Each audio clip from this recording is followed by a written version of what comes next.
Newton पर coulomb आ जाता है। अब तीसरा पॉइंट हमारे पास आता है कि हम किसी भी पॉइंट चार्ज पे इंटेंसिटी या टेस्ट चार्ज रखते हैं तो उस पर पॉइंट पे इंटेंसिटी कैसे कैलकुलेट करेंगे। तो हमारे पास आता है electric field intensity due to a point charge. यहाँ पे ओ पॉइंट पे हमने क्यू चार्ज को फिक्स रखा है और यहाँ पी पॉइंट पे test charge Q not place किया हुआ है और यहाँ से ओ का पी का जो डिस्टेंस है वो स्मॉल आर कंसीडर किया है। ये बात आप याद रखें कि जो चार्ज यहाँ पे दिया गया है वो पॉइंट चार्ज ही है, ठीक है। तो consider that a point charge plus Q is place at the point O, ठीक है। सपोज द point P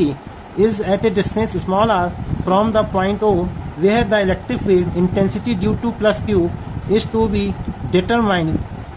ठीक है। Therefore, according to Coulomb's law, the force acting between the two charges given by, यानी इस Q के पास हमने r distance पे Q not charge place किया हुआ है और प्रीवियस चैप्टर में कूलम लॉ का फार्मूला हम बता चुके हैं कि F इक्वल टू होता है 1/4 pi epsilon naught Q naught over r square. तो ये फोर्स हम कूलम लॉ के अकॉर्डिंग फाइंड आउट करते हैं। Therefore the electric field intensity, अभी हमने आपको बताया था कि E की value force upon test charge होता है, तो फोर्स की वैल्यू को हम यहाँ न्यूमरेटर में पुट करेंगे और Q नॉट डिनोमिनेटर में, तो Q नॉट से Q नॉट कैंसिल हो जाएगा और ये हमारे पास इलेक्ट्रिक फील्ड इंटेंसिटी का रिक्वायर्ड फार्मूला हो जाएगा E equal to 1/4 pi epsilon naught capital के Q अपॉन r स्क्वायर और ये भी वेक्टर क्वांटिटी, यूनिट इसका न्यूटन